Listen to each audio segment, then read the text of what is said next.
But I think it's even more profound than that. I mean, to me, some of the greatest leadership stories, some of the greatest leadership lessons came from some of the books that I read my kids growing up. One of the famous favorite books I use in leadership example is "Don't Let the Pigeon Drive the Bus."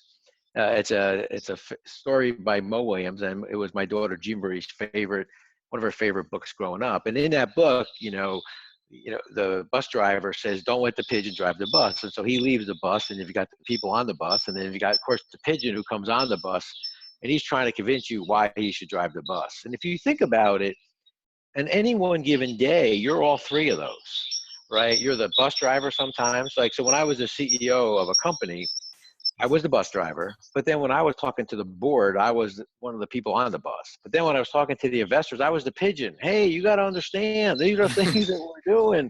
So on any one given day, you're all three of those things. And so by recognizing that, then you start to put yourself in other people's shoes, and you start to look at things differently. So sometimes some of the greatest lessons you can learn are from children's books that teach you not only knowledgeable things, but it's also that emotional intelligence that you learn, and your ability to see things from a different view.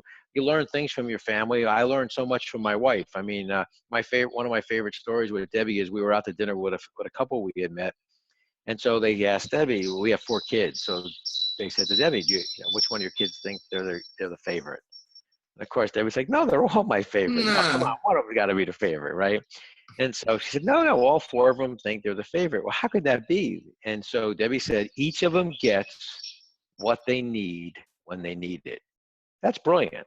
I mean, think about that. That's profound. So at work, in my business role, I started to use that and thinking, okay, here I am managing all these different functions in an organization: sales, accounting, operations, right? And I started to think to myself, well, each of them needs to get what they need when they need it. And so in the course of a year, they all feel like the favorite because I may spend more time with accounting this month because we have some issues we got to take on. Or maybe I'm with the sales force this month visiting customers because we're behind in revenue. And so each of them gets what they need when they need it. So while there's great books of leadership, I really believe that some of the greatest lessons are in the people you meet at Starbucks, in the children's, nursery rhymes and books that you read to your kids, or maybe just, the conversation that you have with your wife. I think you have to be open to all of those, and your mind starts to say, wait a second, that's really a good thought. I need to utilize that in my business life.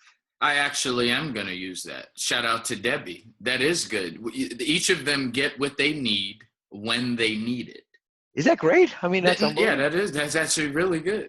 Yeah, so That might be my top 5 quotes this year. That yeah. actually is.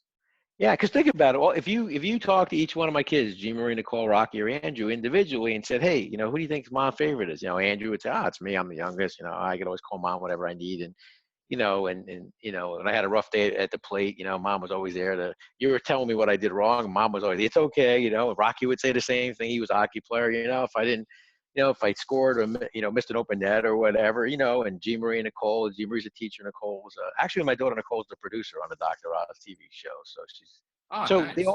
They all have their own individual, but they all would say probably at one moment or time, they're the favorite. So I really think that, to me, that was one of those aha moments for me.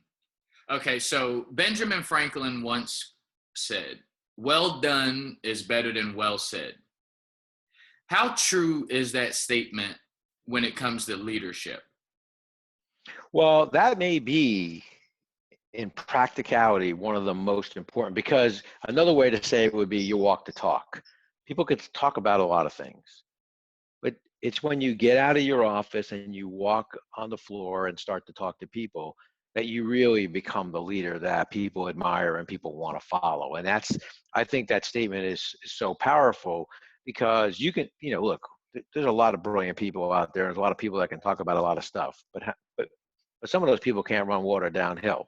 You got to be able to execute. You got to be able to get people to do the job. And so the ability for you to get out there and do it right, and be able to execute and show people how to execute it, that to me is what differentiates the lecture from the practical, yeah, we did it, we got it to happen. So I think it's a great statement. I like that. And so you got to walk the talk. And let me hear your take on this. I feel that as I'm maturing, right, in the business world, I feel that a lot of people have standards, but very few of us actually keep them.